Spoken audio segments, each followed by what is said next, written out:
YouTube, welcome back to my YouTube channel. Today is a very exciting day because we are starting a collection. And my first collection, if you don't know, is inspired by Cinderella. On this YouTube channel I show you what the creative process has been to create this collection, from gathering ideas, putting that into a mood board, and then using that mood board to create sketches, putting the sketches into 2D sketches with all the information that we will need to construct the garment. And today we're doing the first prototype. I was meant to say pattern, not prototype, so just ignore me. So the first thing that we will do is to copy the bodice pattern. And if you haven't watched the video where I explain how to create a bodice pattern based on your own measurements, I really recommend you to watch that first, because I will use this pattern as a base to create the pattern for the dress. And also I will use this pattern to create pretty much all the garments. Even though the patterns can be quite different from this bodice, it's important that you copy every single detail to perfection, because this has all of the important measures that will make sure that the garments fit properly. I am copying the back and front of the bodice pattern, as well as the sleeve. The skirt, I'm actually not using any specific pattern, and you will see specifically why. After you're done copying these patterns, you can go ahead and cut them, and then we are free to start modifying it to the pattern that we want to construct. On the right side of the screen I have the actual pattern, but basically we want to create a waistband, so I ended up doing an 8 cm on the front, going down to 4 cm on the side and back. So we need to mark there on the bodice pattern, and then we can cut it and create a new pattern. I know, a lot of tracing paper, but it will be worth it. It's also important to notice that on this pattern I actually do not want a dart on the shoulder, only on the waist.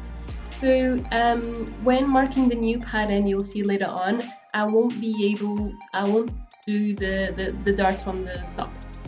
As soon as you're done with the front, you can jump into the back. Same thing, we need to fold the dart at the shoulder, because we want to do a new pattern without that dart. And we also want to mark the waistband, which at the back will be smaller than the front, so just 4 cm in my case. Once again, as I mentioned in all of my tutorials, it's important for you to measure yourself and see if that is a measure that you want to use.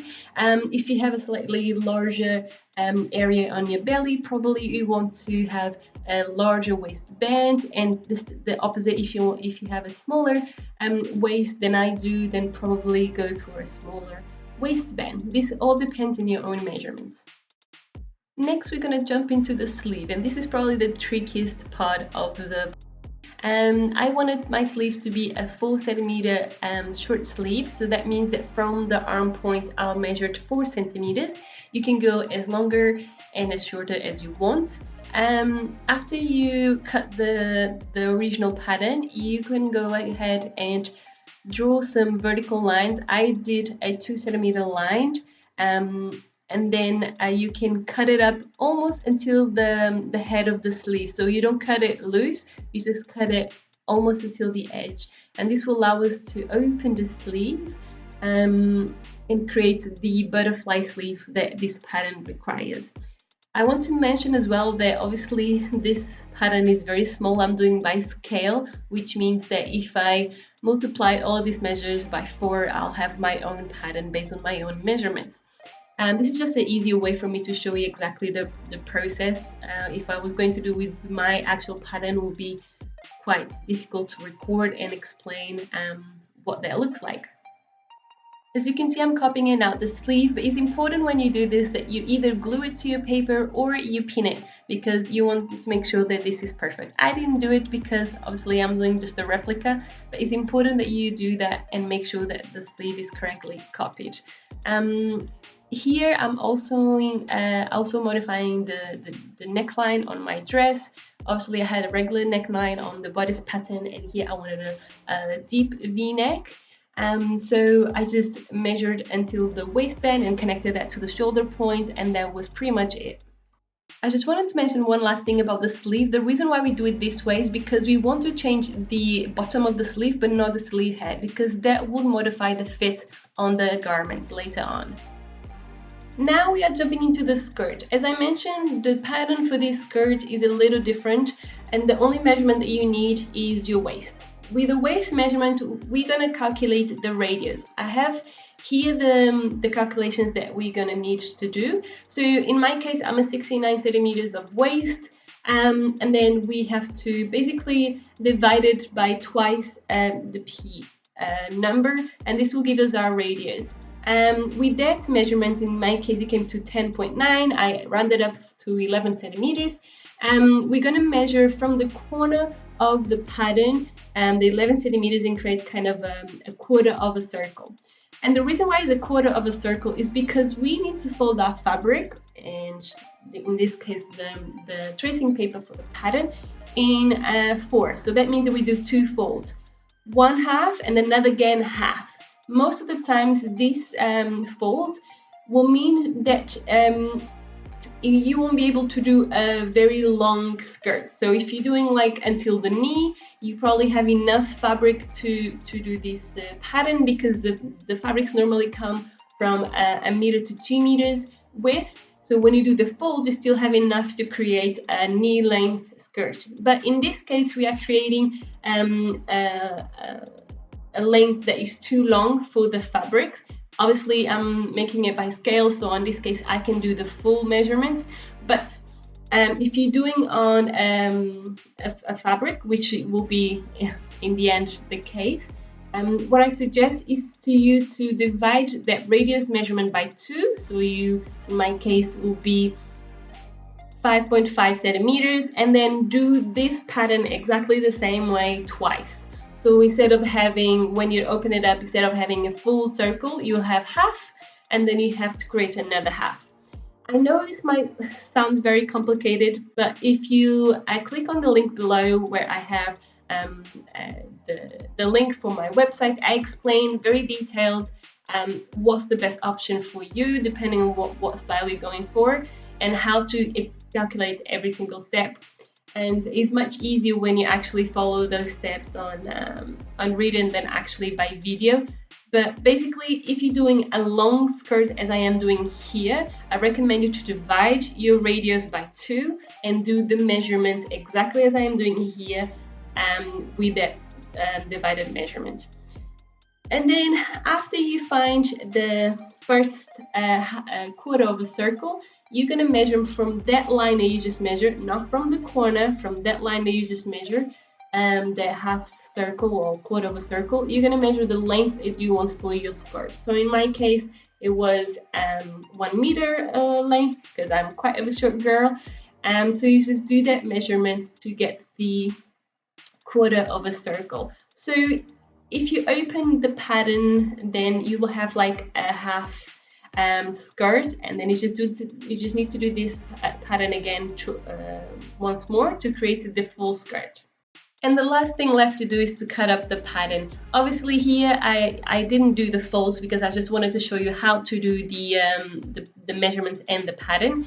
But if you see here on the image on the side, is basically how it should look if you do a 1 fold, which means it will only be half. So you will use half of the radius measurement. If you'd have used the 4 folds for a shorter length, and you would have done the circle full skirt, then you'll have basically the same pattern but closed. So there will be no seam line. And if you're doing a full circle skirt, I really recommend to create the seam line. So cut open one of the entrance, because this would allow you to insert any sort of closures, either buttons or zippers and so on, unless you're using like a knit and the fabric itself you can fit in very easily and you don't need to create any sort of opening.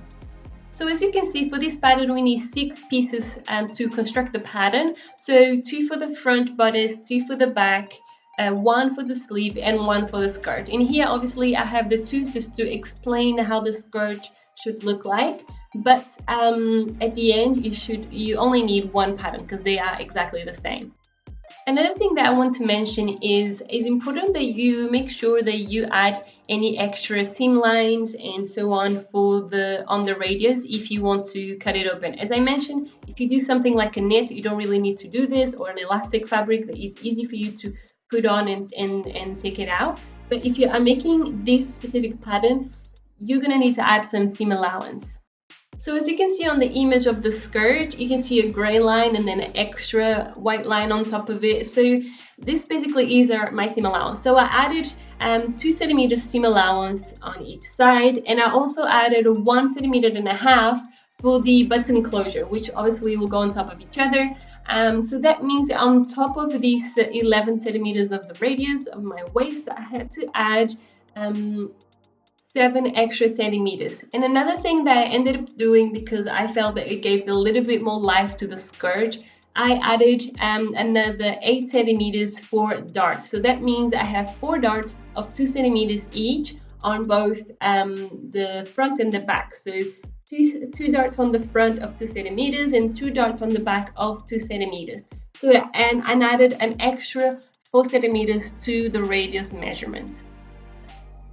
As I mentioned, this might look a little too complicated, but honestly it's quite straightforward, and I have my website linked down below that you can follow step by step of this measurement tutorial. This is the only trickiest part is to calculate the radius and make sure that it fits properly. But as I mentioned in many other videos, is just to make sure that you try it on the tracing paper or as a toile to make sure that it looks good, it fits, and if anything is wrong, you can go ahead to the tracing paper and change your pattern once again to make sure it fits properly. I've done this countless of times to make sure I got to the end and I was happy with the fit. Thank you so much for the support. Don't forget to press the like button, it really supports my channel, as well as subscribing it. Don't forget. Thank you so much, and I'll see you next time.